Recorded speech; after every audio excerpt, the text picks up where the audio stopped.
In today's video, we're going to be taking a look at how to address no flow on your Pentair salt cell. So stay tuned.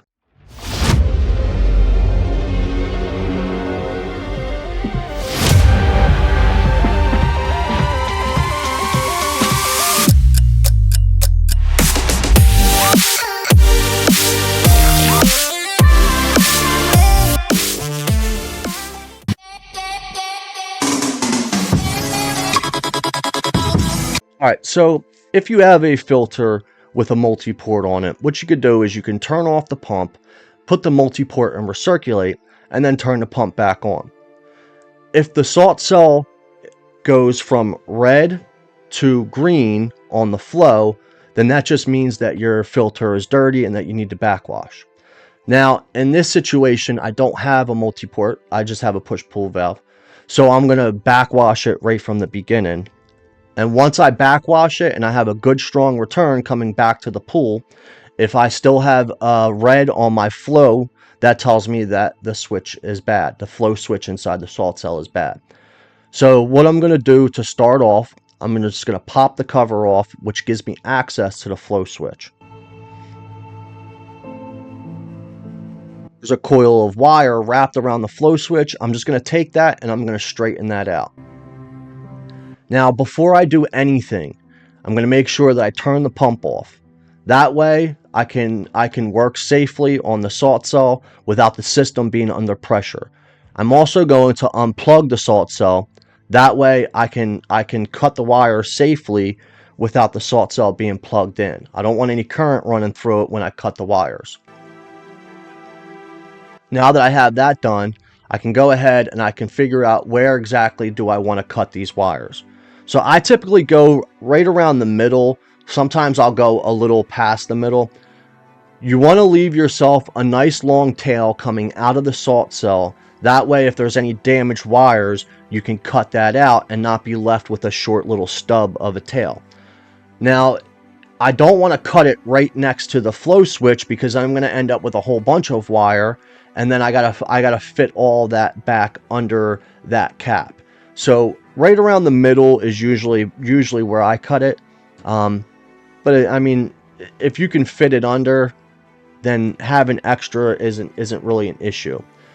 Once I have it cut, I can then strip back my wires and get them prepped so that I can make my connections. Now, this salt cell is an older cell, so it has 4 wires: white, red, black, and green. The new salt cells, or at least the flow switch that I have, it only has 3 wires. It has white, red, and black. So I'm going to eliminate the green. Now, you might be able to tie the green in with the white wire. I'm not sure about that. If you have the answer, leave it down in the comments below. So this here is the flow switch itself. And as you can see, it's just a thin metal thin piece of metal. And as the water flows across it, it pushes it and closes the switch, which then sends power through your salt cell. With the new switch, I can then go ahead and Teflon tape the threads to make sure that it doesn't leak. Now, when I'm threading this in, I want to get as many threads as I possibly can, so you don't want to overdo the Teflon, because then you're not going to be able to get that, you're not going to be able to get as many threads. So you want to get a nice couple of wraps on the Teflon so that it's not going to leak, but you don't want to overdo it. The other thing too is when I'm screwing this in, I don't want to go too tight.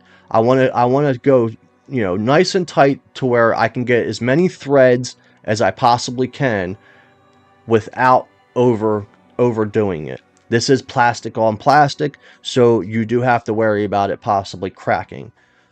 Now, there is a arrow on the flow switch that indicates the direction of flow, as seen here. If you're not sure what the direction of flow is, we can always go back to that cap that we first pulled off, and that will tell us what the direction of flow is. Once I have that in and it's in the right place, I then go ahead and I cut a few pieces of heat shrink tubing.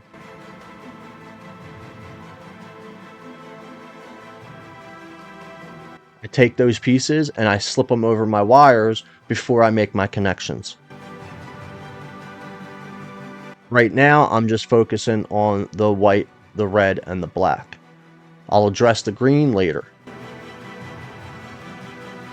Once I have all those heat shrink tubes on my wires, I can then go ahead and spin up my wires and start making my connection.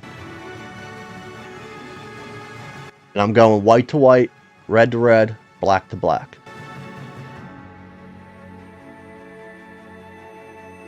With them spun up, I can then take a little bit of solder flux and put it on the tips of each of my wires. I just kind of smear it on the wire itself. I then hit it with a little bit of heat to melt that flux. I then take and I solder a little dab of solder onto the wires. Now, the trick to this is it doesn't have to be pretty, it doesn't have to be neat. You just don't want to burn the wires. You don't want to heat the wires up too much. So as you see, I just kind of heat it up. I get a glob on there, I melt that glob, and I pull it off. They are thin wires, so you don't want to overheat them. I then take a little bit of 100% silicone and I glob it onto the connections. I do that for all three of them. Now, you could use wire nuts. If I did wire nuts, I would probably do the same. I would probably just take the silicone and squirt it into the wire nut and wire nut it on. You could probably do it without the silicone because it is under a cap. However, I would use the smallest wire nuts that you can use because they tend to be bulky. And again, remember, all this has to fit underneath of that little plastic housing. So by doing the silicone and the heat shrink like I did, when I heat the heat shrink tubing and I melt that and I shrink it down, what that's going to do is it's going to force the silicone throughout the tubing, which should give me a 100% waterproof connection. I then take my green wire and I just kind of fold it over on itself. I put a piece of heat shrink tubing on it and I shrink it down.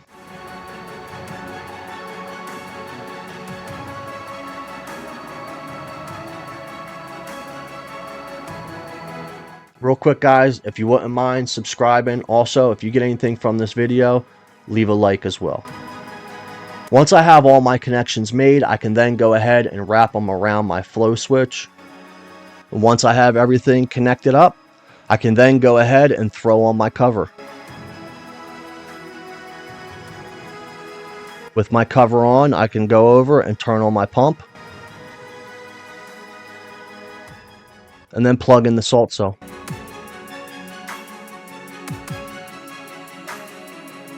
And as you can see immediately, the flow is green. The two lights up top flashing back and forth, that's just the salt cell calibrating. But everything goes green, so the salt cell is working how it's supposed to be. So that's how you change out a flow switch in a Pentair salt cell. Thanks for watching, guys, and I'll catch you in the next one.